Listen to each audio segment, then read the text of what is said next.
हमारे एक और नए क्लास में। तो जो भी स्टूडेंट्स इस वीडियो को देख रहे हैं और वो बीएससी फर्स्ट सेमेस्टर में है, उन्होंने मैथ्स ले रखी है, तो भाई ये वीडियो आपके लिए बहुत बहुत ज्यादा इंपॉर्टेंट होने वाली है, क्योंकि यहाँ पे इस चैनल पे अब आपको क्या मिलने वाला है, आज से हम एक ऐसी सीरीज स्टार्ट करने वाले हैं जिसमें केवल और केवल आपको मोस्ट इंपॉर्टेंट सवालों को लगवाया जाएगा। ठीक है, मतलब इस सीरीज में लगभग डे वाइज सीरीज हम स्टार्ट कर रहे हैं। डे बाय डे आपको क्लासेस मिलती रहेंगी और इस क्लासेस में आपको कुछ भी फालतू का नहीं कराएंगे, केवल जो लगभग हर साल पेपर में सवाल दिखते हैं, जो टॉपिक्स बहुत ज्यादा इंपॉर्टेंट है एग्जाम के पर्पज से, वही सारे यहाँ पे कराएंगे। और बहुत ज्यादा क्लासेस भी हम आपको यहाँ पे नहीं देंगे, लगभग हमारे अकॉर्डिंग 8 से 10 क्लासेस आप तक पहुंचेंगी। क्योंकि यहाँ पे देखिए कुछ बच्चे ऐसे भी होंगे जिन्होंने साल भर से कहीं नहीं पढ़ा है, कोचिंग वगैरह नहीं ली है, उन्हें भाई ये तक नहीं पता है कि उनका मैथ्स का सिलेबस क्या है। तो बस उनकी छोटी सी एक मदद हो सके, इसलिए सीरीज को बनाया जा रहा है। और रही बात यहाँ पे, जो कुछ बच्चे ऐसे भी होंगे जो यहाँ पे रेगुलर जुड़े होंगे, तो उन्हें पता होगा कि हमने भाई सारी चीजें कोर्स वगैरह में भी करा रखी हैं। हमारा BDK नाम से एप्लीकेशन है, वहां पे भाई कोर्स वगैरह भी है। तो वहां पे दोनों बुक्स जो है आपकी, एक डिफरेंशियल कैलकुलस वाली और इंटीग्रल कैलकुलस वाली, दोनों कंप्लीट करा रखी थी। तो कुछ बच्चे वाले भी होंगे, तो जिनका भी पहले बता दिया हमने, जिसको कुछ भी नहीं आता है, कुछ भी उसका तैयार नहीं है, तो इस सीरीज को फॉलो जरूर करिएगा। साथ में जो बच्चे अपनी प्रिपरेशन कर रहे हैं या उनकी ऑलमोस्ट रेडी है सारी चीजें, तो वो भी क्या करिए भाई 2x पे वीडियो लगा के भगा के मतलब देख लीजिए, ताकि उनकी नजर में भी चीजें आ जाएं कि ये सवाल तो आपको बिल्कुल भी छोड़ना नहीं है। ठीक है, तो दोनों स्टूडेंट्स के लिए हमने बातें क्लियर कर दी हैं। जो बच्चे नए हैं, पहली बात तो चैनल को सब्सक्राइब कर लीजिए, ताकि जो भी वीडियोस आए उसका नोटिफिकेशन आपके पास सबसे पहले पहुंच जाए, इसलिए बेल आइकन भी प्रेस कर लीजिएगा। ठीक है, तो सारी बातें हमने क्लियर कर दी हैं। क्या करने वाले इस सीरीज में, डे बाय डे क्या करेंगे, जितने भी इंपॉर्टेंट सवाल है वो लगाएंगे। और जो बच्चे नए हैं उन्हें ये भी बात बता देते हैं, स्पेशली MJPRU वाले, तो यहाँ पे जब हम इसमें 8-10 क्लासेस आपको दे देंगे, इंपॉर्टेंट चीजें आपको बता देंगे, अगर आपने ये सारी चीजें कंप्लीट कर ली है तो इतना भरोसा बनाए रखिएगा कि अगर ये सारी चीजें आपने कर ली है, पेपर में जाके भी अगर आई है तो, ठीक है, तो इतना आपके ऊपर कॉन्फिडेंस रखिएगा कि यहाँ पे आपकी बैक नहीं लगेगी। बैक का मतलब फेल जो बच्चे हो जाते हैं मैथ्स वगैरह में, बैक लग जाती है, तो वो नहीं होगा। इतना अपने ऊपर कॉन्फिडेंस रखिएगा, साथ में इतना हमारे ऊपर भरोसा रखिएगा, जो चीजें साथ में हम आपको कराते रहें, बस इतना आपकी रिस्पॉन्सिबिलिटी है कि यहाँ पे जो चीजें करा रहे हैं उसको आपको करना पड़ेगा। मतलब ऐसा नहीं है कि हम यहाँ पे जो सवाल लगा रहे हैं आपने उतारने लगे, भाई नोट उतारना नहीं है। आपने क्लास देख लिया, ठीक है, क्वेश्चन लिख लीजिए, उसके बाद खुद लगाने की एक बार कोशिश करिए, जहां पे गलती हो रही है फिर लगाने की कोशिश करिए, तो इस तरह से आपकी प्रैक्टिस भी हो जाएगी। और रही नोट्स की बातें, तो नोट्स वगैरह के भी चक्कर में मत करिएगा, जितनी भी चीजें यहाँ पे कराई जा रही है वो बहुत ज्यादा मोस्ट इंपॉर्टेंट होगी। ठीक है, साथ में MJPRU वालों के लिए हम ये बता रहे थे कि इसी चैनल पर हमने पिछले साल के कुछ पेपर्स हैं जिन्हें सॉल्व कराया है, तो ये सारी क्लासेस देखने के बाद अगर आपके पास थोड़ा भी टाइम रह जाता है तो आप उन क्लासेस को जरूर देख लीजिएगा। सेट है, मतलब कि 2023 दिसंबर वाला पेपर सॉल्व कराया है, अप्रैल वाला सॉल्व कराया और 2022 वाला भी सॉल्व कराया था। तो एटलीस्ट आप जो दिसंबर 2023 जो लेटेस्ट वाला पेपर था उसको तो जरूर करके जाइएगा। इतना अगर आप करके जाएंगे तो आपके लिए बहुत ज्यादा बेनिफिट्स होगा। ठीक है, कहां से सारी चीजें मिलेंगी, तो जिसको भी ढूंढने में प्रॉब्लम होगी तो यहाँ पे ही हम इसी वीडियो के नीचे कमेंट में पिन कर देंगे उस प्लेलिस्ट को। साथ में जो भी चीजें आपको एक्स्ट्रा पढ़नी अगर है तो हम आपको एक प्लेलिस्ट और देंगे, वो भाई हमने पिछले साल का रिकॉर्ड है, पिछले साल रिकॉर्ड करी थी वीडियोस। भाई इससे मतलब नहीं होना चाहिए आपको कि कब रिकॉर्ड करी थी, आपको बस कंटेंट से मतलब है, तो हम आपको एक प्लेलिस्ट वो भी देंगे। लेकिन भाई उस प्लेलिस्ट में लगभग सारा सिलेबस है, सारे सिलेबस के पीछे मत भागिएगा, पहले ही हमने आपको बता दिया। अगर आप ये सोचेंगे कि आपका पेपर आने वाला है पूरा सिलेबस कवर कर ले, तो वो नहीं हो पाएगा। ठीक है, तो जो भी इंपॉर्टेंट चीजें हैं वो हम आपको यहाँ पे कराते रहेंगे। और आपको क्या करना है, उस प्लेलिस्ट में जाना है, अगर कुछ अदर पढ़ना चाहते हैं उसी प्लेलिस्ट में सारा चीज थंबनेल पर लिखा हुआ है कि क्या चीज इस वीडियो में पढ़ाई गई है। ठीक है, तो ये दो बातें हमने आपको बता दी। दोनों प्लेलिस्ट के लिंक जो है हम आपको कमेंट में पिन कर देंगे, वहां से आप डायरेक्ट पहुंच सकते हैं। ठीक है, अगर ना मिले तो आप इसी चैनल पर प्लेलिस्ट वाले टैब पर जाएंगे, वहां पे भी आपको प्लेलिस्ट मिल जाएगी। ठीक है, तो सारी बातें हमने क्लियर कर दी है।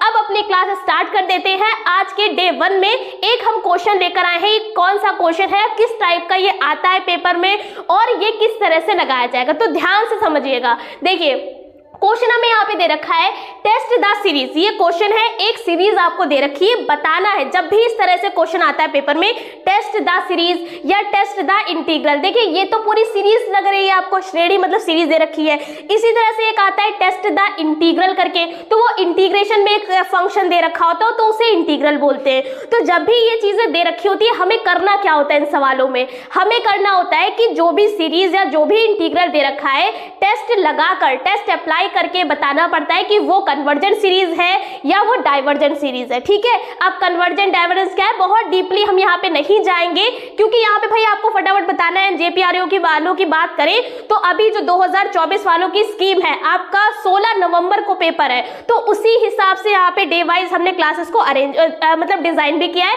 ताकि जो कुछ नहीं पढ़े हैं वो भाई 16 नवंबर तक अगर ये सारी चीजें करके जाते तो भाई आपका पेपर अच्छा हो जाएगा, बैक नहीं लगेगी। ठीक है, तो यहाँ पे ये सीरीज हमने आपको बताया, इस टाइप का क्वेश्चन को क्या करना है, कन्वर्जेंट और डाइवर्जेंट बताना है। किसी भी सीरीज या किसी भी इंटीग्रल को कन्वर्जेंट और डाइवर्जेंट बताने के लिए हम क्या करते हैं, टेस्ट्स को अप्लाई करते हैं। ध्यान से सुनते रहिए, जो भी हम आपको बता रहे हैं स्किप मत करिएगा, वरना भाई आपकी लाइफ जो है काफी सारी चीजें स्किप हो ही जाएंगी। ठीक है, क्या हमने आपसे कहा, टेस्ट अप्लाई करते हैं, कई सारे टेस्ट्स होते हैं, उन पर भी अभी हम यहाँ पे फिलहाल नहीं जा रहे हैं, जो चीजें बता रहे हैं उससे ध्यान दीजिए। टेस्ट्स अप्लाई करके हम बताते हैं कि दी गई जो सीरीज है या जो दिया गया इंटीग्रल है वो कन्वर्जेंट होगा या डाइवर्जेंट होगा। तो जैसा कि जब हम इस सवाल को लगाएंगे तो ये सवाल तो लगता जाएगा, हम आपको बता देंगे भाई ये हो गया, ये हो गया, बट सवाल किस तरह से लग रहा है, क्या इसके स्टेप्स है, भाई इस स्टेप के बाद अगला स्टेप क्या लिखा है, आपको मेन काम इस पर करना है। ऐसा नहीं है भाई ये सवाल है रट के चलेगा, पेपर में आया तो ठीक, नहीं आया भाई हम तो दे छाप के आएंगे, ऐसा काम मत करिएगा। ठीक है भाई, कुछ नहीं आ रहा तो भाई ये चांस बनता है कि हाँ कर सकते, बट हमने आपसे क्या कहा, एक सवाल लगवा रहे हैं, आपको क्या करना है, इसको जिस तरह से लगाया जा रहा है उस पर ज्यादा फोकस करना है। ठीक है, तो यहाँ पे देखिएगा हम इसकी स्टार्टिंग कैसे करेंगे। सबसे पहले तो हमने यहाँ पे सॉल्यूशन डाला, साथ में भी बता देते हैं आपकी नॉलेज के लिए, इस तरह का सवाल लॉन्ग में आपका बनाएगा, मतलब लॉन्ग आपका आता है 25 नंबर में, तो 25 नंबर की आज की क्लास की जुगाड़ है। ठीक है, अगर आप एक लॉन्ग भी कर देते तब भी भाई 75 में 25 वाला है, तो मतलब वो भी पास तो हो ही जाएगा, बैक तो लगेगी ही नहीं। ठीक है, तो यहाँ पे इस सवाल को कैसे लगाएंगे, सबसे पहले जो भी सीरीज दे रखी है उसको क्या करना है, कुछ ना कुछ हम मान लेते हैं। क्या मानेंगे, उसे u1 मान लेंगे। तो हमने यहाँ पे क्या लिखा, लेट, लेट का मतलब माना होता है, हमने u लिखा, और भाई सफिक्स में लिखना जिस तरह से लिख रहे हैं इसी तरह से आप भी लिखिएगा, u1 मान लिया। सीरीज क्या दे रखी है भाई, 1 स्क्वायर अपॉन में 4 square plus 1 square into 5 square. भाई ये डेसिमल में समझिएगा, ये मल्टीप्लाई का सिंबल होता है, तो अपॉन में दे रखा है 4 square into 8 square plus 1 square into 5 square into 9 square divided bye 4 square into 8 square into 12 square. ठीक है, प्लस एंड सो ऑन। इसी तरह से फर्स्ट टर्म है सीरीज का, सेकंड टर्म है सीरीज का, थर्ड टर्म है, इस तरह से सीरीज चलती जा रही है। बट इतने से काम नहीं चलने वाला, हमने पहला स्टेप तो कर लिया है, इसमें u1 मान लिया है। अब हमें क्या करना पड़ेगा, जो भी दी गई सीरीज होगी, कभी भी सवाल में आपका अगर जो भी पेपर में आएगा उसमें nth टर्म लिखकर नहीं आएगा, अगर आ जाए तो भाई आपकी चांदी है, लेकिन फिलहाल क्वेश्चंस में नहीं आता है। तो आप यहाँ पे इसका n टर्म कैसे निकालेंगे, जैसे कि ये फर्स्ट टर्म है, सेकेंड टर्म सीरीज का है, थर्ड टर्म है, इसी तरह से एन टर्म सीरीज का क्या होगा, तो एन टर्म निकालना सीख लीजिए अगर आपने ये सीख लिया है। ठीक है, देखिए इससे वाले इन सारे सवालों में एक मेन चीज यही होती है, आपको एन टर्म निकालना आना चाहिए, साथ में टेस्ट्स के फॉर्मूले याद होने चाहिए बस, और कैलकुलेशन वगैरह तो आपको कर ही लेंगे। बस ये दो चीजें अगर आपको आ गई, इस टाइप का कोई भी सवाल ले लीजिए, आप उसे लगा सकेंगे। ठीक है, तो यहाँ पे देखिए हमने क्या किया, इसका एन टर्म कैसे निकालेंगे। एन टर्म निकालने के लिए भाई ये वाला टर्म आप यहाँ से भी देख सकते हैं या यहाँ से भी सीरीज को देख सकते हैं, कहीं से भी आप देखेंगे आपका एन टर्म सही ही निकलेगा। हम यहाँ पे क्या कर रहे हैं, ये वाला जो फर्स्ट टर्म है इसे निगलेक्ट कर दे रहे हैं, मतलब हमने क्या मान लिया, ये टर्म हमने नेगलेक्ट कर दिया। ठीक है, तो हम यहाँ सिर्फ एन टर्म अपना निकालेंगे। ठीक है, अब एन टर्म देखिए कैसे निकालेंगे, यहाँ पे पहले तो लिख देते हैं नेगलेक्टिंग फर्स्ट टर्म को हमने नेगलेक्ट कर दिया। देन यहाँ पे एन टर्म क्या निकलेगा, देखिएगा ध्यान से, तो हमने यहाँ लिखा un, सिग्मा या तो ऐसे लिख लीजिए, सिग्मा हटा के भी डायरेक्ट ही लिख लेते हो, एन टर्म डायरेक्ट लिख रहे हैं। देखिए फर्स्ट टर्म नेगलेक्ट कर दिया, अगर आप चाहें तो फर्स्ट टर्म सहित भी अपना एन टर्म निकाल सकते तो भी कोई प्रॉब्लम नहीं होगी, हमने नेगलेक्ट कर दिया कोई बात नहीं है। यहाँ से अपने टर्म्स को देखिए। ठीक है, अब यहाँ पे देखिए, पहले ऊपर वाली चीजें देखेंगे, उसके बाद नीचे वाली चीजें देखेंगे, मतलब पहले नमरेटर वाली फिर डेनोमिनेटर वाली। अब देखिए यहाँ पे सबसे पहले यहाँ पे क्या है, सभी पर स्क्वायर आपको दिख रहा है पूरी सीरीज पर। इसका मतलब क्या है, जब आप n टर्म जो भी आएगा उस पर भी स्क्वायर होगा, तो ये तो जनरल सी बात हो गई। उसके बाद देखिए यहाँ पे कितना लिखा है 1 और यहाँ लिखा है 5, मतलब 1 into 5 है। अगले टर्म में क्या हुआ 1 into 5 into 9 है। अगर हम आपसे पूछे कि यहाँ पे अगला टर्म क्या आएगा, तो भी आप इनके बेस पर बता सकते हैं। आपने देखा कि 1 और 5 के बीच में 4 का डिफरेंस है, ठीक है। जब हमने इसका थर्ड टर्म लिखा तो यहाँ पे फिर एक टर्म आ गया, इनके बीच में भी 4 का डिफरेंस है। तो यानी कि जब यहाँ पे अगला टर्म लिखा जाएगा तो ये वाले टर्म तो आएंगे ही आएंगे, साथ में एक और जिसमें 4 का डिफरेंस होगा, तो ये भाई ये आ गया। अब आप देख लीजिए 13 और 9 4 का डिफरेंस हो गया ना। तो ऐसे ही आप यहाँ पे जाए और भी टर्म्स लिख सकते हैं, बट इसकी जरूरत नहीं है। हमें क्या आपको बताना है एन टर्म कैसे निकालना है। तो आपने इतना समझा कि यहाँ पे जो लिखा हुआ है ये सभी में क्या चल रहा है, 4 4 का डिफरेंस चल रहा है। तो यहाँ पे 1 into 5 है, यहाँ 1 into 5 into 9 है। ऐसे ही सारे टर्म्स में बीच में क्या होगा, इसी तरह से टर्म्स चलते रहेंगे। तो यानी nth टर्म में क्या आएगा भाई, n टर्म में ये जो टर्म है वो तो आएंगे ही आएंगे, साथ में जो भी यहाँ पे डैश डैश लिखा है ये भाई बहुत आगे तक वैल्यू जा रही है। तो यहाँ पे 1 into 5 into 9 13 आया, फिर उसके बाद एक और आ जाएगा। मतलब सारे टर्म्स में आप कॉमन क्या देखेंगे, ये टर्म्स तो सभी में कॉमन आएंगे ही आएंगे ना। तो 1 into 5 into 9 तो आएगा ही आएगा। साथ में जैसे जैसे आप यहाँ पे टर्म्स लिखते रहेंगे, फोर्थ टर्म फिफ्थ टर्म, जैसे जैसे आप टर्म्स लिखते रहेंगे वैसे वैसे टर्म्स बीच में आते रहेंगे। जैसे कि हमने आपको फोर्थ टर्म लिखकर दिखाया था, क्या आया था 13 आया था, फिर आप 4 का डिफरेंस कर दीजिए, फिर आप 4 का डिफरेंस कर दीजिए। तो इस तरह से बीच में कई सारे टर्म्स आएंगे जो कि हमने यहाँ पे नहीं लिखे हैं, इसके लिए बस डैश डैश डैश लगा दिया। तो ये लाइन समझ में आ गई, ठीक है। अब इसका आपको यहाँ पे एन टर्म लिखना है, इसका आपको यहाँ पे एन टर्म लिखना है। कैसे निकालेंगे, तो आपने 11th क्लास में भाई एक चैप्टर पढ़ा होगा समांतर श्रेणी। तो वहां से आप किसी का भी जो भी समांतर श्रेणी में क्या है, जब डिफरेंस दो टर्म्स के बीच का सेम होता है तब हम समांतर श्रेणी से एन टर्म निकाल सकते हैं। पढ़ा होगा आपने, क्या फॉर्मूला होता है भाई, फॉर्मूला हमारा होता है a + n - 1d। यहाँ पे a होता है सीरीज का फर्स्ट टर्म, d होता है दो टर्म्स के बीच का डिफरेंस। तो देखिएगा यहाँ पे इस सीरीज का एन टर्म हम कैसे निकालेंगे। देखिए फर्स्ट टर्म सीरीज का क्या है 1 है, लिख दिया, n-1 ऐसे ही रहेगा, ठीक है। अब यहाँ पे इन दो के बीच का डिफरेंस कितना है 4, इन दो के बीच का डिफरेंस कितना है 4। मतलब आगे यहाँ पे आप जितने भी टर्म्स लिखेंगे हर दो टर्म्स के बीच का डिफरेंस कितना होगा 4 ही होगा। तो d की वैल्यू आ गई 4, ठीक है। अब इसे आप सॉल्व कर लीजिए, तो 1 प्लस इसकी मल्टीप्लाई करेंगे तो 4n - 4 हो गया। तो ओवरऑल यहाँ पे कितना आ जाएगा 1 - 4 कितना हो जाएगा, माइनस का 3 हो जाएगा। तो ये लीजिए इस सीरीज का एन टर्म कितना निकला 4n-3 निकला।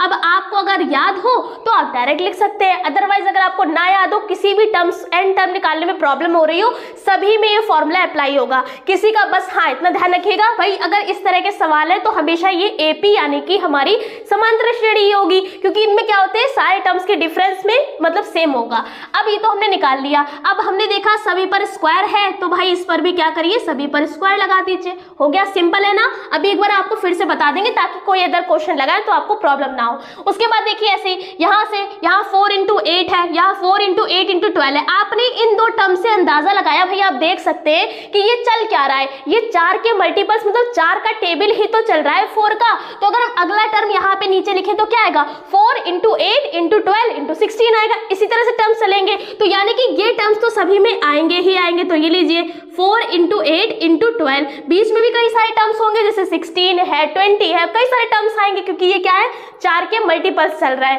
तो इसी के बेस पे अगर हम n टर्म लिखना चाहें तो क्या आ जाएगा 4n का, अब सभी पर स्क्वायर है तो इस पर भी स्क्वायर हो जाएगा। अब आप कहेंगे भाई हमें तो नहीं पता था कि यहाँ 4n आएगा, भाई यहाँ पे आप यही फॉर्मूला लगाइए और आपका 4n ही आएगा, ठीक है। वैसे तो एक सारी कॉमन सी बात है कि 4 के मल्टीपल्स है तो 4n आ गया। एक तरीका और है चेक करने का, अगर आपने मान लिया ये फॉर्मूला नहीं लगाया है, आपने तुक्का लगा दिया कि हाँ मतलब ये आपका एन टर्म आएगा, तो कैसे चेक करेंगे कि ये सही है, तो भी काफी इजी तरीका है। यहाँ पे n की वैल्यू आप रखते जाइए, ये जो n लिखा है ना यहाँ पे n की वैल्यू 1 2 3 करके आप रखेंगे। जैसे जैसे आप वैल्यू रखेंगे वैसे वैसे आपको ये मान मिलते जाएंगे। अगर मिल रहा है तो मतलब आपका n टर्म सही लिखा है। समझ में आ गया। तो ये चीजें हमने क्या करी, अब देखिए इस तरह से आपको un मिल चुका है। एक बार फिर से बता दें हमने क्या किया। सबसे पहले देखिए ध्यान से समझिएगा, कोई भी इस तरह का सवाल हो आप लगा सकते हैं, केवल हम इसी सवाल को बताएंगे और कुछ नहीं बताने वाले। हाँ अगर आपको कुछ अदर सवाल देखना है तो आप सबसे पहले क्या करिएगा, जो पिछले साल के पेपर वाली जो हमने प्लेलिस्ट आपको देंगे उसमें भी इस तरह के सवाल हैं, ठीक है। आप उसे जरूर लगाकर देखिएगा, समझ में आपको आ जाएगा, ठीक है। अगर और कुछ लगाना है तो भाई पुरानी वाली प्लेलिस्ट भी है, उससे लगा सकते हैं, फिलहाल उस पर मत जाइएगा। केवल आप ये सवाल लगा लीजिए और पिछले साल के जो पेपर में सवाल दे रखा है उसे लगा लीजिए, इतना इनफ है। बस इसके लिए हमने आपसे क्या कहा, एन टर्म निकालना आना चाहिए और जो जितने भी इसमें टेस्ट वाले फॉर्मूले हैं उसे याद होना चाहिए। इस सवाल के बाद हम आपको सारे फॉर्मूले भी बता देंगे, ठीक है। तो इससे आई होप समझ में आ गया होगा। अब इसके बाद देखिए, इतना करने के बाद हम क्या करते हैं, टेस्ट को अप्लाई करेंगे कि अब ये सीरीज कन्वर्जेंट होगी या डाइवर्जेंट होगी। तो इसके लिए टेस्ट अप्लाई किया जाता है। देखिए फर्स्ट और सेकंड टेस्ट तो इसमें नहीं लग सकता है। क्यों नहीं लग सकता, अभी जब हम आपको सारे टेस्ट लिखकर दिखाएंगे तब बता देंगे। जब भी इस तरह की सीरीज लिखी होती है, बीच में कई सारे एंड ऑन लगे होते हैं, तो हम हमेशा स्टार्टिंग करते हैं अपने टेस्ट नंबर 3 से, जिसका नाम है डी लैम्बर्ट रेशियो टेस्ट। क्या होता है ये भाई, डी लैम्बर्ट रेशियो, जो हम आपको साइड में बता रहे हैं इसे लिखिएगा मत, चाहिए तो अगर आपको याद रखना है तो साइड में कहीं लिख लीजिएगा। पेपर में जब आप इसे लगाएंगे तो ये सारी चीजें मत लिखिएगा, ठीक है। हमने आपको ये भी बता दिया ताकि आप ध्यान रखेंगे। देखिए डी लैम्बर्ट रेशियो टेस्ट क्या होता है भाई, ये टेस्ट ये कहता है, रेशियो सब आपके टेस्ट में ही आ रहा है, लिमिट सारे टेस्ट में n टेंड्स टू इन्फिनिटी ही चलेगी, ठीक है। आपको क्या करना है, un अपॉन में un+1, बस इतना करना है। un ऊपर है, un+1 नीचे है, दोनों का जब आप रेशियो लेंगे, लिमिट भी टेक कर लेंगे n टेंड्स टू इन्फिनिटी, तो अगर इसकी वैल्यू ग्रेटर देन 1 आती, जब आप इस टोटल को सॉल्व कर लेंगे, अगर ग्रेटर देन 1 आएगा तो कन्वर्जेंट सीरीज कह दी जाती है, अगर लेस देन 1 आता है तो डाइवर्जेंट सीरीज कह दी जाती है, और अगर इक्वल 1 आ जाएगी इसकी वैल्यू तो हम क्या कहेंगे, टेस्ट हो गया फेल। और जब टेस्ट फेल हो जाता है तो हम दूसरा टेस्ट अप्लाई करते हैं। अगर इस टाइप का क्वेश्चन आपका लॉन्ग में आएगा, यानी 25 नंबर में अगर आएगा, तो कम से कम 1 बार या 2 बार टेस्ट तो फेल जरूर ही होगा। जैसे कि जब ये टेस्ट फेल हो जाता है तो हम रैबिस टेस्ट लगाते हैं। रैबिस टेस्ट भाई क्या कहता है, यहाँ पे भी मैं नाम नहीं लिखा है, आगे हम जब सवाल लगाएंगे तब बता देंगे। रैबिस टेस्ट क्या कहता है भाई, रैबिस टेस्ट में भी क्या होता है, limit n tends to infinity होती है, यहाँ n आएगा, un अपॉन में un+1 -1, ये होता है रैबिस टेस्ट। सारी कंडीशन सेम यही रहेंगी, इसकी वैल्यू अगर ग्रेटर देन 1 तो कन्वर्जेंट, लेस देन 1 तो हमारी डाइवर्जेंट, बराबर 1 आ गई तो हमारा टेस्ट फेल हो जाता है इसमें भी। तो अगर आप देखेंगे तो रैबिस टेस्ट को लगाने के लिए भी आपको इसका मान पहले निकालना पड़ेगा ना, तो ये वाला जो है, केवल ये वाला पोर्शन, तो ये आपका क्या आ जाता है, डी लैम्बर्ट रेशियो। अगर ये फेल हो जाता है तो हम रैबिस टेस्ट लगाते हैं। रैबिस टेस्ट लगाने के लिए क्या करेंगे, जो वैल्यू आपने निकाली होगी उसी में -1 कर दीजिए और n से मल्टीप्लाई कर दीजिए। देखिएगा यही चीज इस सवालों में लगाई गई है, ठीक है। तो देखिए अब इसे कैसे लगाएंगे, हमें क्या करना है, un+1 की वैल्यू चाहिए है, इसे 4 मत समझिएगा, u लिखा हुआ है, ठीक है। तो देखिए यहाँ पे हमने लिखा un+1 बराबर, यहाँ n है, यहाँ n+1 कर दिया है, तो मतलब इस सीरीज में जहां जहां n है वहां वहां n+1 कर दीजिए। तो 1 square, 5 square, 9 square, dash dash dash, ये हो जाएगा 4, n की जगह पे n+1 माइनस का 3 होल स्क्वायर चल रहा है तो लगा दिया, ठीक है। डिवाइडेड बाय क्या है, 4 square into 8 square into 12 square, dash dash dash, यहाँ पे n है तो n+1 कर दिया, ठीक है। तो जहां पे n था उसकी जगह पे n+1 कर दिया। इसे सॉल्व करेंगे तो 1 स्क्वायर, 5 स्क्वायर, 9 स्क्वायर, डैश देखिए यहाँ मल्टीप्लाई करिए तो 4n + 4 माइनस का 3 आएगा। इसे सॉल्व कर लीजिए, प्लस का 4 माइनस का 1 कितना आएगा, सॉरी प्लस का 4 माइनस का 3 कितना आएगा, प्लस का 1 आएगा। होल स्क्वायर चल रहा है तो यहाँ पर भी होल स्क्वायर हो जाएगा। डिवाइड में 4 स्क्वायर, अब तो बेसिक सी कैलकुलेशन इतना तो आप कर ही लेंगे, ठीक है। इसे भी सॉल्व कर लेंगे तो ये हो जाएगा 4n + 4 का होल स्क्वायर, ठीक है। अब इसके बाद देखिए ये हमारे पास आ चुका है किसका, un+1 का मान। अब आपको डी लैम्बर्ट रेशियो टेस्ट लगाने के लिए ये दोनों की वैल्यू जरूरत पड़ती है। आपके पास un भी है, un+1 भी है, दोनों का रेशियो ले लीजिए। बट अब आप ऐसे मत करिएगा कि आपने un की ये वाला मान पूरा ऊपर रखा, ये वाला मान पूरा नीचे रखा और सॉल्व करें, ऐसा मत करिएगा। हम यहाँ पे एक ट्रिक लगाने वाले हैं और ये लगभग हर सवालों में लगता ही है। क्या होता है इन सवालों में कि आप इसी टर्म में क्या कह रहे हैं, un+1 वाले ही आप सीरीज में un वाला टर्म भी बना सकते हैं, ठीक है। कैसे बनाएंगे, अगर आप दोनों में कॉमन देखेंगे तो ये सारी चीजें तो कॉमन ही है, बस ये वाले टर्म नहीं है, तो ये वाले टर्म आप यहाँ पे ला सकते हैं। देखिएगा कैसे, तो अगर हम और करके लिखे un+1 बराबर 1 square, 5 square, 9 square, dash dash dash, और यहाँ पे हमने लिख दिया 4n + 1 का। देखिए जैसा लिखा है वैसे ही सेम लिख रहे हैं। यहाँ पर 4 square into 8 square into 12 square dash dash dash, और यहाँ पे हमने लिख दिया 4n का होल स्क्वायर। देखिए अब आप कहेंगे जो बीच में स्पेस क्यों छोड़ा? भाई स्पेस इसी के लिए छोड़ा है, हमने क्या कहा आपसे कि आप इसी टर्म में un वाला टर्म बना सकते हैं। अब यहाँ पे हमने आपसे क्या कहा था, बीच में कई सारे टर्म्स हैं, जब कई सारे टर्म्स हैं तो अगर हम एक ये लास्ट टर्म तो ये है ना n टर्म, तो इसका अगर हम एक बैक वाला टर्म लिखें तो भाई यही आएगा, क्या आएगा 4n माइनस का 3 का होल स्क्वायर। आप चेक कर लीजिएगा भाई यहाँ पे क्या है, इसका बैक वाला अगर टर्म लिखे, जैसे कि अगर हम ये लिखे हमने लिखा 3, ये ऐसे देखिए यहाँ लिखा 1 इंटू 2 इंटू 3, ठीक है, या आप ऐसे देख लीजिए 3 इंटू 2 इंटू 1, अगर हमने ये लिखा है, अगर हम इसे हटा दें, ठीक है, तो यहाँ 1 है तो आप इसके बैक वाला टर्म क्या कहेंगे 2 आएगा, इसके बैक वाला टर्म क्या आएगा 3 आएगा, समझ रहे हैं ना। तो सेम यही चीज हम आपको यहाँ पे बता रहे हैं, अगर ये टर्म है तो इससे बैक वाला टर्म क्या आएगा, यही e आएगा। इसी तरह से यहाँ पे क्या चल रहा है 4, यहाँ पे हमारा क्या चल रहा है 4n प्लस 4 का होल स्क्वायर है, ठीक है, इसके बैक वाले टर्म क्या है, यही आएगा, कितना आएगा 4n का होल स्क्वायर। जनरली सवालों में क्या होता है, यही सेम टर्म बैक वाले टर्म्स आ जाते हैं, अगर नहीं आते होते हैं तो हम क्या करते हैं मल्टीप्लाई डिवाइड कर लेते हैं, तो भी हमारा un बन जाता है। अब ऐसा करने से क्या हुआ, देखिए ये टोटल टर्म आपका क्या बन गया, un बन गया ना, तो यहाँ पे देखिए un प्लस 1 बराबर, इस टोटल की जगह पे हम क्या कर देंगे un लिख देंगे, ठीक है। ये दोनों चीजें हमारी एक्स्ट्रा है, तो भाई ये जब एक्स्ट्रा है तो आप इसे ऐसे ही लिख दीजिए, समझ में आ रहा है ना। ये देखिए ये सवाल बहुत ज्यादा इजी होते हैं। अगर हम आपसे ये कहें कि फ्री के 25 नंबर है, फ्री का मतलब भाई जिसको एन टर्म और अप्लाई करना आता है वो टेस्ट उनके लिए फ्री की बात है भाई, बहुत ज्यादा आसान होते हैं, ठीक है, अगर आप ध्यान से समझेंगे तो। हाँ भाई कैलकुलेशन में थोड़ा लॉन्ग जरूर है भाई, जब 25 नंबर का दिया जा रहा है तो कुछ ना कुछ तो उसमें बात होगी ही। अब यहाँ पे देखिए हमें इसको un अपॉन un प्लस 1 बनाना है, देखिए कैसे करेंगे। सबसे पहले तो इस un को नीचे ले आएंगे मल्टीप्लाई में, तो ये डिवाइड में आ जाएगा, तो un प्लस 1 अपॉन में un बराबर ये हो जाएगा 4n प्लस 1 का whole square divided by 4n plus 4 का होल स्क्वायर, ठीक है। हमें क्या करना है un अपॉन में un प्लस 1 चाहिए, इसमें उल्टा दे रखा है, तो मतलब इधर भी फ्रैक्शन को बदल देंगे, चेंज कर देंगे, इधर भी पलट देंगे। तो इसके आगे का सवाल ये देखिए, यहां तक लगाने के बाद हम वहां से स्टार्ट कर रहे हैं, आप उसी के नीचे लगाइएगा। देखिए हमने क्या किया, भिन्न को पलट दिया, तो जब इधर पलटा तो इधर भी पलटेंगे, 4n प्लस 4 का whole square divided by 4n plus 1 का, यहाँ पे प्लस 1 का होल स्क्वायर दे रखा है, समझ में आ गया। तो अब देखिए पूरा डी लैम्बर्ट रेशियो टेस्ट हमारा बनकर तैयार है, बस लिमिट लगाने की देरी है, जैसे लिमिट लग जाएगी वैसे डी लैम्बर्ट रेशियो टेस्ट बन जाएगा। तो इसके लिए क्या करेंगे, दोनों तरफ लिमिट लगा देंगे, लेकिन हम अपने टेस्ट का नाम भी लिख देते हैं। हमने लिख दिया अप्लाई डी लैम्बर्ट्स, ये हो गया डी लैम्बर्ट्स रेशियो टेस्ट, ठीक है। डी लैम्बर्ट रेशियो टेस्ट का मतलब है दोनों तरफ लिमिट लगा दीजिए, limit n tends to infinity un upon में un प्लस 1। अब देखिए जैसे लिमिट लगाई वैसे डी लैम्बर्ट रेशियो टेस्ट मिल गया, इधर भी लिमिट लगाएंगे, limit n tends to infinity 4n plus 4 का whole square divided by 4n plus 1 का होल स्क्वायर, ठीक है। अब जब भाई इधर अब बस आपको इसको सॉल्व करना है, सॉल्व करके देखते हैं इसमें से क्या आता है, ठीक है। अब देखिए कैसे सॉल्व करेंगे। सबसे पहले जब भी इस टाइप का कोई भी क्वेश्चन दे रखा हो, ये भी बताते हैं ये 2 नंबर में भी सवाल आ सकता है, केवल इतना लिखा होगा कि बताइए इसको सॉल्व करके दिखाइए, इस टाइप का कोई भी सवाल आ जाए तो कुछ नहीं करते, जो भी आपका ये एंड वाला टर्म होता है उसमें हम क्या करते हैं, देखिए हमने आपसे क्या कहा 2 नंबर में भी ये आ सकता है, तो जो भी n वाला टर्म होता है उससे आप कॉमन निकाल लीजिए, जब कॉमन निकालेंगे तो ऊपर वाला नीचे वाला कैंसिल हो जाएगा, ठीक है। उसके बाद क्या करते हैं, फिर लिमिट को टेक करते हैं, ये भी साथ साथ में बताते रह रहे हैं। अब देखिए यहाँ पे ये n वाला टर्म है, यहाँ पे ये n वाला टर्म है, कॉमन लेते हैं तो ये हमारा आ जाएगा limit n tends to infinity.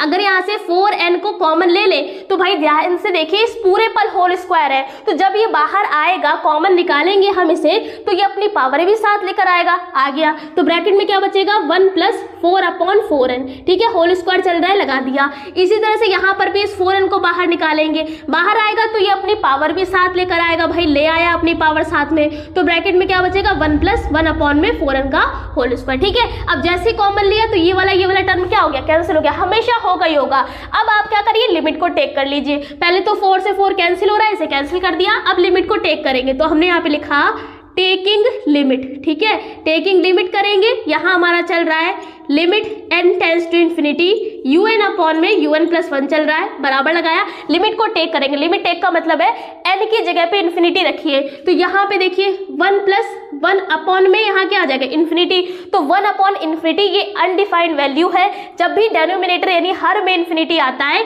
तो वो वैल्यू क्या हो जाएगी 0 हो जाएगी, ठीक है, तो ये तो 0 हो गया। नीचे देखिए ऐसे 1+1 अपॉन 4 इंटू इन्फिनिटी, भाई इन्फिनिटी की किसी से मल्टीप्लाई करें इन्फिनिटी ही आएगा, और 1 अपॉन इन्फिनिटी क्या बन जाएगा, ये बन जाएगा 0, इस पे भी होल स्क्वायर है लगा दिया।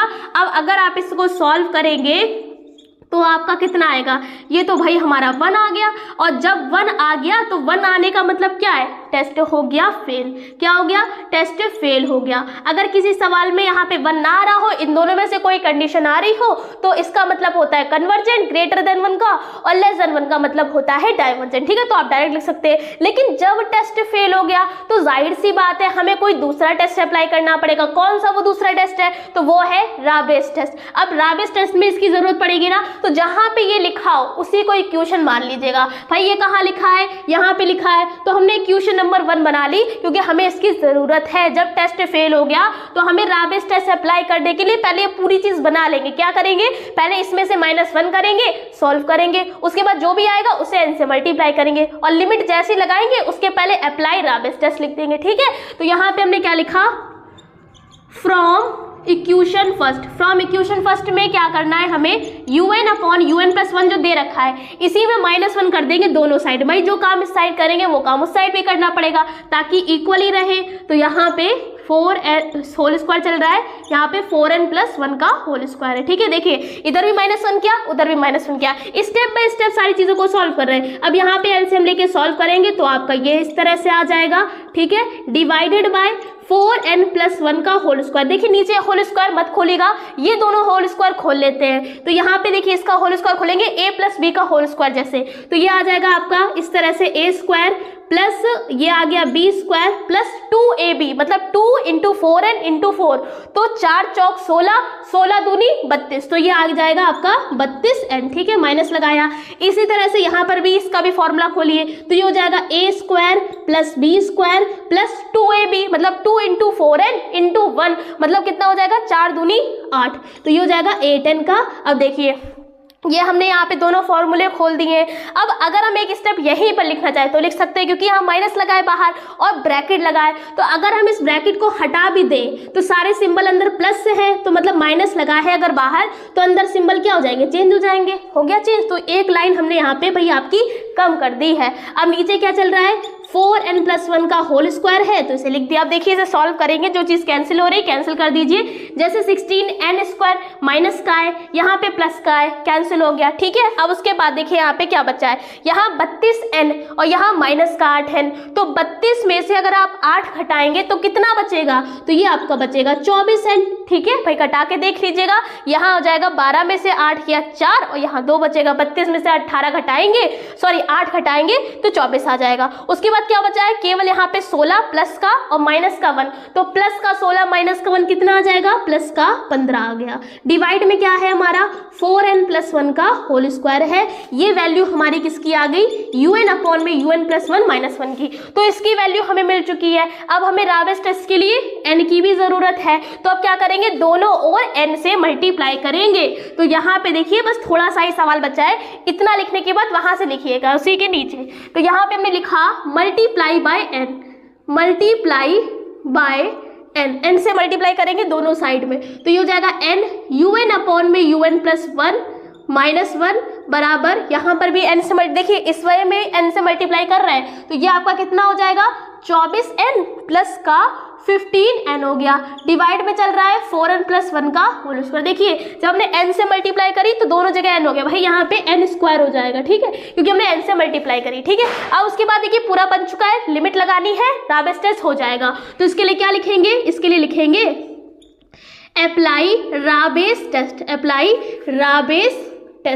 राबेस टेस्ट में दोनों तरफ लिमिट लगा लीजिए, limit n tends to infinity, ये आ जाएगा n un अपॉन में un+1 -1 बराबर, यहाँ पर भी लिमिट आ जाएगी। यहाँ पर देखिए हम इसके नीचे लिख दे रहे हैं, आप बराबर में ही लिख लीजिएगा, क्या हो जाएगा, limit n tends to infinity, क्या वैल्यू है, 24n² प्लस का 15n डिवाइडेड बाय 4n + 1 का होल स्क्वायर। ठीक है, ये आ चुका है। आप जिस तरह से हमने यहाँ पे सॉल्व किया था ना, ये चीज बराबर में आप उधर ही लिख लीजिएगा, वहां पे स्पेस कम था तो हमने यहाँ पे लिख दिया। ठीक है, अब उसके बाद देखिए, सबसे पहले हमने आपसे क्या कहा, लिमिट पहले टेक मत करिएगा, पहले क्या करना है, n को कॉमन लेना है। लेते हैं कॉमन, तो ये हमारा limit n tends to infinity ऐसे ही चलेगा। यहाँ से अगर हम ये वाला n कॉमन निकाल ले, n स्क्वायर, तो ये लीजिए हमने n स्क्वायर कॉमन निकाल लिया, तो ब्रैकेट में क्या बचेगा, 24 + 15n अपॉन में n स्क्वायर। भाई यही तो बचेगा। ठीक है, डिवाइड में यहाँ से भी क्या करेंगे, इस वाले 4n को कॉमन ले लीजिए। तो जब हमने इस 4n को कॉमन लिया तो जाहिर सी बात है होल स्क्वायर है,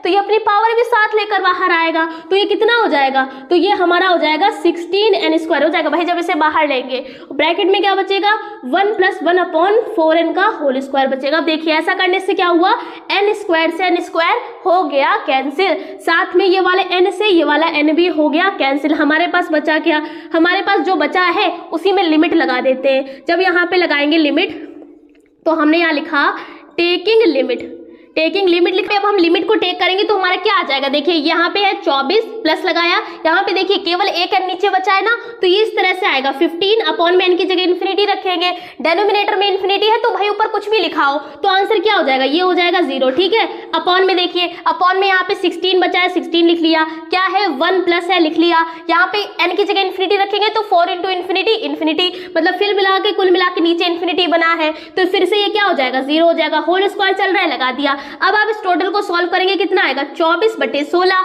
अब इसे हो सकता है इसमें यहाँ पे आप थोड़ा सा इसे सिंप्लीफाई कर सकते हैं, 4 से अगर कैंसिल करें तो 4 चौक 16 और हमारा हो जाएगा 4 छंग 24 और 2 दूनी 4 2 3 6, मतलब ये हमारा कितना आ गया 3/2। अब देखिए राबिस्ट जब हमने अप्लाई किया इसकी वैल्यू क्या आ रही है 3/2। 3/2 का मतलब ये क्या है, 1 से ज्यादा है, तो 1 से ज्यादा का मतलब क्या है, ग्रेटर देन 1 लिख देंगे। अब जब भी इसका मान अगर ग्रेटर देन 1 आ रहा है तो इसका मतलब क्या है, सीरीज हमारी कन्वर्जेंट होगी। जो हम ये UN चला रहे थे वो क्या होगा, कन्वर्जेंट होगा। तो आप लास्ट में लिख देंगे हेंस करके, हेंस सिग्मा UN, या डायरेक्ट लिख दीजिएगा hence the given series, hence the given series is convergent, is convergent. ठीक है, समझ में आ गया ना किस तरह से सवालों को लगाते हैं। अगर बाई चांस इसका मान हमारा 0 आता या 0 से और कम आता, यानी कि मतलब कुल मिला के 1 से कम आता, लेस देन 1 आता, तो सीरीज डाइवर्जेंट हो जाती। तो ये लीजिए, ये हमारा कंप्लीट सवाल लग चुका है। देखिए आपकी ये जो क्लास है बड़ी जरूर हो सकती है, बट आपको करने क्या है,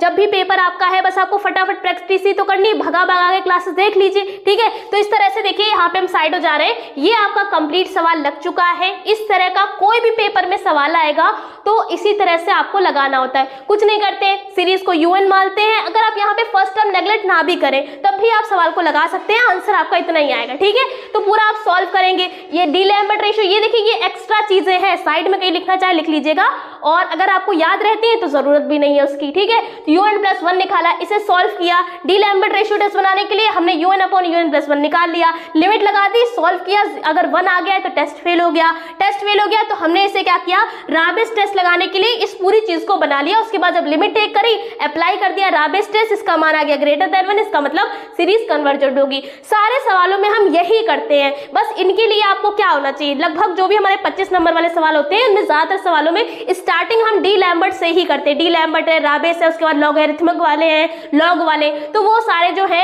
उसके लिए आपको क्या आना चाहिए, एन टर्म निकालना। तो पहली बात है बता दिया है, फॉर्मूला बता दिया, कोई किसी का भी आप एन टर्म निकाल सकते हैं। ठीक है, उसके बाद हमने आपसे क्या कहा, टेस्ट पता होने चाहिए। भाई 2 टेस्ट तो आपको पता हो गए, एक डी लैम्बर्ट वाला, एक राबिस वाला। अब हम इसको सारा इरेज करके, आई होप आपने इसका स्क्रीनशॉट भी ले लिया होगा। तो यहाँ पे अब हम क्या करने वाले हैं, जितने भी इस चैप्टर में, जो इनफाइनाइट सीरीज ये चैप्टर है, इस सीरीज में इस चैप्टर में जितने भी आपके टेस्टेस हैं उन टेस्टेस के हम डायरेक्ट फॉर्मूले लिखेंगे। ठीक है, तो उसको आप चाहे एक बार प्रैक्टिस कर लीजिएगा तो आपको टेस्टेस याद रहेंगे। अब अगर टेस्टेस याद है, टेस्ट में किस किस चीज की रिक्वायरमेंट है उसके अकॉर्डिंग आप सवाल में चलाते रहेंगे। ठीक है, तो इसको इरेज करके सारे टेस्ट भी बता देते हैं। तो अब यहाँ पे देखिए सारे टेस्टेस हमने यहाँ पे लिख दिए जो भी आपके लिए इंपॉर्टेंट है, लेकिन उससे पहले कुछ हमने नोट में पॉइंट्स लिखे हैं उसे बता देते हैं। जैसे कि ये सारे टर्म्स अगर आपको याद है तो आपका पेपर में टाइम बच सकता है। जिस तरह से हमने आपको अभी सवाल में एन टर्म निकाल के दिखाया था ना, तो अगर एन टर्म निकालने के लिए फॉर्मूला तो हमने आपको बता दिया क्या होता है, a plus n minus 1d होता है, ठीक है। लेकिन अगर आपको डायरेक्ट याद है, जैसे कि जब भी सीरीज 0 से स्टार्ट होती है, 0 है 1 2, बीच में कोई भी गैप नहीं चल रहा है, ठीक है, तो एन टर्म में आप डायरेक्ट लिख देंगे कितना, n माइनस 1। अगर आपको डाउट है तो भाई आप चेक कर सकते हैं, यहाँ पे a का मान 0 रख दीजिए, d का मान कितना रखेंगे, सारे टर्म्स के बीच में, दोनों टर्म्स के बीच में डिफरेंस 1 का है, तो यहाँ 1 रख देंगे, यहाँ 0 रख देंगे, सॉल्व करेंगे तो n माइनस 1 ही आएगा, ठीक है। तो अगर आपको कोई भी एन टर्म निकालना हो तो आप इस फॉर्मूले से निकाल सकते हैं, लेकिन यहाँ पे कुछ हमने बेसिक चीजें लिख दी हैं। अगर आपको डायरेक्ट याद है तो आपका टाइम बच सकता है, जैसे कि अगर 0 से सीरीज स्टार्ट है, कोई भी बीच में गैप नहीं है, तो n माइनस 1 हो जाएगा एन टर्म। इसी तरह से अगर 1 से सीरीज स्टार्ट हो रही है, 1 2 3, तो एन टर्म n हो जाएगा। 2 से स्टार्ट है तो n प्लस 1 हो जाएगा। 3 से स्टार्ट है तो n प्लस 2 हो जाएगा, ठीक है। समझ में आ रहा है ना? चेक करना है तो जो फॉर्मूला भी हमने आपको बताया था उससे आप चेक कर सकते हैं। इसी तरह से 1 से स्टार्ट सीरीज है, बट इसमें क्या हो रहा है, बीच में एक एक का गैप है, जैसे 1 है, फिर 1 का गैप है, फिर 3 है, फिर 1 गैप है, फिर 5। आप देखेंगे 3 और 1 के बीच में 2 का डिफरेंस है, फिर 5 और 3 के 2 का डिफरेंस। तो अगर ऐसी सीरीज है तो आपका एन टर्म में कितना आएगा, 2n माइनस 1। फॉर्मूला आपको बताया था, रख के देखेंगे, a का मान 1 और d का मान क्या रखेंगे, दो टर्म्स के बीच का डिफरेंस कितना है, 2 का है, तो d का मान 2 रखिएगा, चेक करेंगे तो आपका इतना ही आएगा। इसी तरह से अगर सीरीज 3 से स्टार्ट हो रही है, इसमें भी आपका 2 का डिफरेंस है, तो आपका 2n प्लस 1 हो जाएगा। एक और है, ये तो जनरली आप देखकर ही पहचान लेंगे, 2 4 6, 2 के मल्टीपल्स है तो 2n हो जाएगा, 4 के मल्टीपल्स है तो आप डायरेक्ट लिख सकते हैं 4n एन टर्म में, 3 के मल्टीपल मतलब जो मल्टीपल्स वाले हैं उन्हें आप डायरेक्ट लिख सकते हैं। तो ये कुछ बेसिक बातें थी, तो आप नोट करके लिख लीजिएगा, याद रखिएगा। उसके बाद एक चीज हमने यहाँ पे और लिखी है, अगर ये जो सवाल है ये आपके जो 2 नंबर आते हैं वेरी शॉर्ट, उसमें भी आ सकता है। साथ में ये सारी चीजें जब आप सीरीज के क्वेश्चंस को सॉल्व करेंगे उसमें भी बीच में बन जाती हैं, तो इसीलिए हम आपको बता रहे हैं कि अगर इस तरह का कोई भी फंक्शन कहीं पर आ जाए, कैसा, 1 प्लस 1 अपॉन में n, a की पावर n, और कहा जाए लिमिट भी चल रही है n टेंड्स टू इन्फिनिटी, भाई सवाल जब आप लगाएंगे जब ये फंक्शन कहीं बन जाता है तो इसका आंसर आप ऐसा मत करिएगा कि n की जगह यहाँ इन्फिनिटी रखा, यहाँ इन्फिनिटी। देखिए आप जब अगर आप इसे रखेंगे तो एक फॉर्म बन जाती है, वो कौन सी, 1 की पावर इन्फिनिटी वाली, वो इंडिटरमिनेट फॉर्म होती है। ये भी एक अलग से चैप्टर है, ठीक है। तो यहाँ पे आप याद रखिएगा, अगर इस तरह का फॉर्मूला बन रहा है तो आपको क्या करना है, e की पावर 8 डायरेक्ट आंसर है। कैसे आता है, तो ये इंडिटरमिनेट फॉर्म चैप्टर में सिखाया जाता है, ठीक है। अगर यहाँ पे भाई a की जगह 2 आ जाए तो भाई e की पावर 2 कर दीजिएगा, तो जैसा हो वैसा आप कर दीजिएगा। जनरल फॉर्मूला हमने आपको बता दिया। अब एक ये भी है, n की पावर 1 अपॉन n, n की पावर 1 अपॉन n, अगर ये लिमिट के साथ में लिखा हुआ है तो इसका आंसर 1 आता है। इसका भी पूरा प्रूफमेंट है, 3-4 लाइनों का होता है, फिलहाल अभी इस पर नहीं जाए, डायरेक्ट आपको इसे याद रखिएगा क्योंकि सवालों में कहीं कहीं पे बन जाता है, ठीक है। उसके बाद अगर log n अपॉन में n है, इसमें लिमिट लगी है n टेंड्स टू इन्फिनिटी, तो आपको याद रखना है इसका आंसर कितना आता है, 0 आता है। कैसे आता है, तो भाई डीएल हॉस्पिटल रूल लगाते हैं। डीएल हॉस्पिटल रूल का बस इतना सा मतलब होता है, ऊपर वाले का ऊपर डिफरेंशिएशन, नीचे वाले का नीचे डिफरेंशिएशन। और डीएल हॉस्पिटल रूल भी तब लगता है जब हमारी इनडिटरमिनेट फॉर्म कैसी बनती है, हमारी जैसे आप देखेंगे 0 अपॉन 0 बने या इन्फिनिटी अपॉन इन्फिनिटी बने, तभी डीएल हॉस्पिटल रूल भी लगता है, ठीक है। तो आप फिलहाल डायरेक्ट याद रखिएगा 0 आता है, तो ये कुछ नोट में पॉइंट्स है, इसे याद रखिएगा। उसके बाद आप ये भी कह सकते हैं एज अ फॉर्मूला आप इसे याद रख सकते हैं। उसके बाद अपने बताते हैं फटाफट से टेस्ट और इस क्लास को खत्म करते हैं। देखिए टेस्ट फर्स्ट है हमारा कंपैरिजन टेस्ट। कंपैरिजन टेस्ट आप अगर किसी भी सीरीज में लगा रहे तो सीरीज बहुत नॉर्मल सी दे रखी होगी आपको, भाई यूएन का मान आपको सवाल में तो दे ही रखा होता है, जो सीरीज दे रखी होती है उसे ही यूएन मानते हैं। बस आपको वीएन ऑन लेना पड़ेगा, यूएन अपॉन वीएन मतलब दोनों का रेशियो लेंगे, लिमिट लगाएंगे n टेंड्स टू इन्फिनिटी। इस टेस्ट में खास बात यही है कि n टेंड्स टू इन्फिनिटी सारे टेस्ट में सेम रहेगी, ठीक है। उसके बाद जब आप इसे सॉल्व करेंगे तो फाइनाइट आएगा, फाइनाइट का मतलब कोई ना कोई नंबर आएगा, इन्फिनिटी नहीं आएगा, ठीक है। अगर ऐसा आ जाए तो आपको डायरेक्ट अप्लाई करना होता है पी टेस्ट। पी टेस्ट का मतलब क्या है, अब वीएन तो आपको यहाँ पे मिल चुका होगा, तो वीएन में ही आप दोनों तरफ सिग्मा लगा दीजिए, आपको इसी फॉर्म में वीएन मिलेगा। किस फॉर्म में, 1 अपॉन n की पावर, भाई n की पावर p लिखा हुआ है, p का मान 2 भी हो सकता है, 3 भी हो सकता है, भाई कम भी हो सकता है। तो जो भी p का मान होता है बस आपको उसको इससे कंपेयर करेंगे। p का मान अगर आपका ग्रेटर देन 1 आ जाता है तो हम कह देते हैं कन्वर्जेंट है। अगर vn कन्वर्जेंट होगा तो un जो दी गई सीरीज है वो भी कन्वर्जेंट है। अगर इसका मान लेस देन 1 या इक्वल 1 आता है तो vn क्या हो जाएगा, डाइवर्जेंट। अगर vn डाइवर्जेंट होगा तो UN भी क्या हो जाएगा, डाइवर्जेंट हो जाएगा। तो नेक्स्ट अब उसके बाद है test number 3, D'Alembert ratio test. तो हम आपको बता चुके हैं UN/UN+1 का रेशियो होता है, limit n tends to infinity है, इसकी वैल्यू ग्रेटर देन 1 है तो मतलब कन्वर्जेंट है, लेस देन 1 है तो डाइवर्जेंट, बराबर आ गया है 1 तो हो जाएगा टेस्ट फेल। ठीक है, अगर ये टेस्ट फेल हो जाता है तब उसके बाद हर सवाल में हम क्या करते हैं, जनरली क्या अप्लाई करेंगे, राबेस टेस्ट अप्लाई करेंगे। राबेस टेस्ट भी हम आपको बता चुके हैं कि इस रेशियो में से -1 कर दीजिए और n से मल्टीप्लाई कर दीजिए। लिमिट जैसे ही आप लगाएंगे, सॉल्व करेंगे, अगर ग्रेटर देन 1 है तो कन्वर्जेंट, लेस देन 1 है तो डाइवर्जेंट, और अगर आपका बराबर 1 इसमें भी आ गया है तो भाई टेस्ट हो जाता है फेल। ठीक है, अगर आपका ये भी टेस्ट फेल हो गया है, ये भी टेस्ट फेल हो गया है, तब हम भाई अप्लाई करते हैं। अगर कोई चीज ऐसी बन रही है, देखिए अगर लॉग वाले भी अप्लाई कर सकते हैं, कहीं कहीं पे ऐसी सिचुएशन बन जाती है कि आप कंपैरिजन टेस्ट भी अप्लाई कर देते हैं। कंपैरिजन टेस्ट में बस आप इतना याद रखिएगा, जब जब कंपैरिजन टेस्ट अप्लाई किया जाता है हमेशा उसके जस्ट बाद भाई पी टेस्ट तो अप्लाई होगा ही होगा, क्योंकि कंपैरिजन टेस्ट ये थोड़ी ना बता रहा है कि सीरीज आपकी कन्वर्जेंट है या डाइवर्जेंट है, ये तो बस इतना बताएगा कि जैसे आप इसका रेशियो लेंगे वो फाइनाइट आ जाए। ठीक है, जब ये फाइनाइट आ जाएगा तब आप पी टेस्ट अप्लाई करेंगे। पी जैसे आप इसको इससे कंपेयर करेंगे, जो आपको वीएन मान दे रखा हुआ सवाल में जो आप निकालेंगे, ठीक है, जब आप इससे कंपेयर करेंगे पी के मान पे डिपेंड करेगा कि वो सीरीज कन्वर्जेंट होगी या डाइवर्जेंट होगी। एक चीज साथ में ये भी हम आपको बता देते हैं, यहाँ पे हमने ये लिखी हुई है कि वीएन का मान कैसे निकालेंगे। यूएन तो सवाल में दे रखा होगा, वीएन कैसे निकालेंगे, तो हमने यहाँ पे लिखा है highest power of n in the numerator. भाई नंबरेटर का मतलब होता है अंश, जो ऊपर लिखा हुआ है। ठीक है, नीचे लिखा है highest power of n in the denominator. Denominator मतलब जो हर में लिखा हुआ है। भाई इसका मतलब ये है कि वीएन का मान कैसे मिलेगा, तो आपको वीएन का मान यूएन से ही मिलने वाला है। यूएन सवाल में दे रखा होगा, ठीक है, तो जो यूएन आपको सवाल में दे रखा हो, तो जो भी एन का मान ऊपर जो हाईएस्ट पावर दे रखी हो वो आप हाईएस्ट पावर वाला ले लेंगे। ठीक है, उसके बाद जो आपको नीचे दे रखा हो यूएन में, डेनोमिनेटर में जो एन की हाईएस्ट पावर दे रखी हो उसे ले लेंगे, बस आपका वीएन मिल जाएगा। ठीक है, मान लेते हैं यहाँ पे जो भी यूएन का मान आपको जो भी कुछ भी दे रखा हो, हमने मान लिया जो भी कुछ भी ऊपर मान होगा, ऊपर हमने मान लिया हाईएस्ट पावर एन की 1/2 हो गई, तो वीएन में आप क्या लिखेंगे, ये क्या लिखा है, highest power of n in the numerator of U N, मतलब यूएन की हाईएस्ट पावर आपको देखनी है, अंश में भी और हर में भी। तो हमने मान लिया अंश में इसकी मान लेते हैं 2 है। ठीक है, मान लिया हमने इसकी अंश में पावर 2 है, हाईएस्ट सारे टर्म्स में देखिए जो भी सबसे हाईएस्ट पावर होती है वो वाला टर्म आपको ले लेना है एन का। इसी तरह से डेनोमिनेटर में भी आपको देखना है, हमने मान लिया एन की सबसे हाईएस्ट पावर एन ही दे रखी है, मतलब 1 दे रखा है, एन की पावर 1, तो जब आप इसे सॉल्व करेंगे तो कितना आ जाएगा, एन आ जाएगा। तो इस तरह से भी आप कर सकते हैं, या अगर हम इस तरह से कर ले, यहाँ 1 दे रखा है, यहाँ 2 दे रखा है, तो आपका कितना आ जाएगा, 1/n हो जाएगा। ठीक है, अगर ये फॉर्म आ गई है आपकी तो हमने यहाँ पे देखना है दोनों तरफ अगर सिग्मा लगाएंगे, यहाँ n का मान कितना है 1, तो इसको और इसको जब आप कंपेयर करेंगे दोनों तरफ उधर सिग्मा लगा के, तो p का मान कितना आएगा, 1 आएगा। जब 1 के बराबर आ गया तो इसका मतलब क्या है, डाइवर्जेंट हो जाएगा, और जब ये डाइवर्जेंट है तो दी गई सीरीज मतलब यूएन भी क्या होगा, डाइवर्जेंट होगा। तो आई होप समझ में आ गया होगा, ये टेस्ट तो समझ में आ गए होंगे, राबेस वाला भी आ गया। अब उसके बाद हम आपको ये बता रहे थे कि अगर ये फेल हो जाता है तो उसके बाद अगला टेस्ट है जैसे लॉगरिथमिक फर्स्ट टेस्ट और logarithmic second test. Logarithmic first test क्या है, देखिए इस टेस्ट में भी आपको सबसे पहले डी लैम्बर्ट तो लगाना ही पड़ेगा, तभी हमने आपसे कहा था स्टार्टिंग आपको तो यहीं से करनी पड़ती है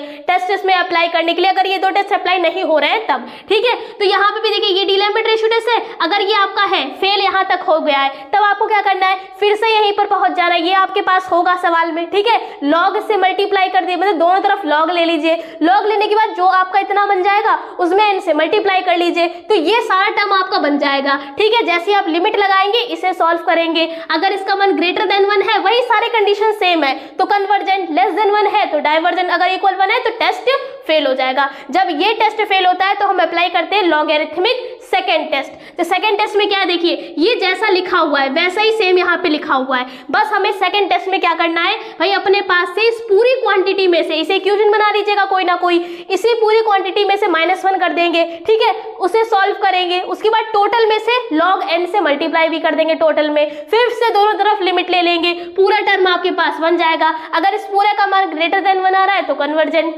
लेस देन 1 आ रहा है तो डाइवर्जेंट है। सभी में कंडीशन सेम है, बस आपको क्या करना है, ये जो बीच वाले टर्म्स हैं हर इस टेस्ट में बस आपको यही याद रखने हैं। बस इतना मत भूलिएगा कहाँ -1 हो रहा है, कहाँ n है। देखिए लॉग वाले में ही बस केवल लॉग है, बाकी किसी में लॉग है भी नहीं, ठीक है। हाँ, इसमें वाले में भी लॉग टर्म है, इसको याद रखिएगा। उसके बाद हमारा क्या है, De Morgan test and Barton test है। इसमें भी क्या करेंगे, सेम देखिए यही चीज पूरी लिखी हुई, जैसा यहाँ लिखा है वैसा ही यहाँ है, बस इसमें से क्या किया गया है, एक और -1 कर दिया गया है, और log n जैसा यहाँ है वैसा यहाँ पर भी है। इसमें भी लिमिट लेके सॉल्व करेंगे, तो अगर ये ग्रेटर देन 1 है तो कन्वर्जेंट, लेस देन 1 है तो डाइवर्जेंट, अगर ये भी इक्वल आ गया है 1 तो हो जाता है टेस्ट फेल। अब आप सोचेंगे कि टेस्ट फेल इसमें हो गया है, अब क्या करें, टेस्ट तो खत्म हो गए भाई, इसके बाद 2 टेस्ट और होते हैं, वो काम के नहीं, इसलिए नहीं बताए। अगर ये टेस्ट फेल हो जाता है तो जनरली हमारा कंपैरिजन, हमारी इस तरह से इक्वेशन बनती है कि वो कंपैरिजन टेस्ट या VN वाला हमारा P टेस्ट ही बन जाता है, तो ये अप्लाई कर देते हैं और हमारा कन्वर्जेंट और डाइवर्जेंट हम सीरीज को बता सकते हैं। तो ये सारी ओवरऑल चीजें थी, सारी चीजें हमने आपको बता दी हैं। टेस्ट किस तरह से अप्लाई करे जाएंगे वो भी हमने आपको एक सवाल के थ्रू बता दिया है। आपको क्या करना है, इनकी प्रैक्टिस करनी है, इन सारे फॉर्मूलों को अच्छे से पढ़ के जाना है, ताकि सीरीज का कोई भी सवाल आ जाए आप उसे छोड़कर ना आए, ठीक है। अगर आपको अदर सवाल देखने हैं तो हम आपको कमेंट में जो प्लेलिस्ट देंगे, कौन सी, प्रीवियस ईयर के जो क्वेश्चन पेपर सॉल्व कराए हैं, उसमें आप देखिएगा किसी न किसी सेट में सीरीज का सवाल दे रखा होगा, उसमें आई थिंक ये वाला टेस्ट होगा। तो अगर यहाँ तक अगर टेस्ट पहुंचा है, आप सोच सकते हैं कि अगर किसी क्वेश्चन में ये टेस्ट लग रहा है तो आप सोचिए कितना बड़ा वो सवाल हो जाएगा, और बड़ा का मतलब है वो लॉन्ग यानी 25 नंबर में आया होगा, ठीक है। तो इस टाइप के 25 नंबर की आज की क्लास की जुगाड़ थी, जो हमने आपको बता दिया है, टेस्ट बता दिया, सवाल बता दिया, कुछ और सवाल देखने वो भी हमने आपको उसकी जुगाड़ बता दी। कहाँ से, प्लेलिस्ट आपको मिल जाएगी आपको कमेंट में भी, तो आप वहां से जाकर देख सकते हैं। तो हम यहाँ पे पहले वही साइड हो जा रहे हैं, जिसको स्क्रीनशॉट लेना हो वो स्क्रीनशॉट ले लीजिए। और बार बार कह रहे हैं, अगर यूट्यूब की बात करें तो यहाँ भटकाव ज्यादा, भाई भटकाव का मतलब ये आपको जहां से, ऐसा नहीं करना है जहां से जो मिले उसे पढ़ लिया, ऐसा मत करिएगा। किसी भी कॉन्टेंट को देखिए, किसी की भी क्लासेस को देखिए, एक रेगुलर से देखिए, रेगुलरिटी अपनी मन रखिएगा, क्योंकि अगर आप कुछ भी पढ़ेंगे, मान लिया आप ऐसा कुछ पढ़ रहे हैं जो पेपर में आ ही नहीं रहा है, तो प्रॉब्लम हो जाएगी ना। तो यहाँ पे सारी सीरीज जो है, सारे जो क्वेश्चंस हैं वो हम आपको इसी तरह से कराएंगे जो पेपर ओरिएंटेड ही होंगे, ठीक है। तो सारी बातें हमने क्लियर कर दी हैं, और जो बच्चे जिन्होंने कुछ भी कहीं तक कुछ भी नहीं पढ़ा है, तो उन बच्चों तक इस सीरीज को मतलब फैलाइए, और वहां तक उन बच्चों को क्या करिए, वीडियो को शेयर करिए, ताकि वो भी मन लगाकर पढ़ाई कर सके। और जो मन में डर है ना मैथ का, कि मैथ में भाई मेरी बैक लग जाएगी, तो वो डर जरूर निकल जाएगा जब आप ये सारे क्लासेस देख लेंगे, साथ में पेपर सॉल्व कर लेंगे उसके बाद, ठीक है। तो सारी बातें क्लियर कर दी हैं, आज इस क्लास में इतनी रखते हैं, मिलते हैं अपने नेक्स्ट वीडियो में अपने कुछ इंपॉर्टेंट क्वेश्चंस के साथ। तब तक के लिए जय हिंद, जय भारत।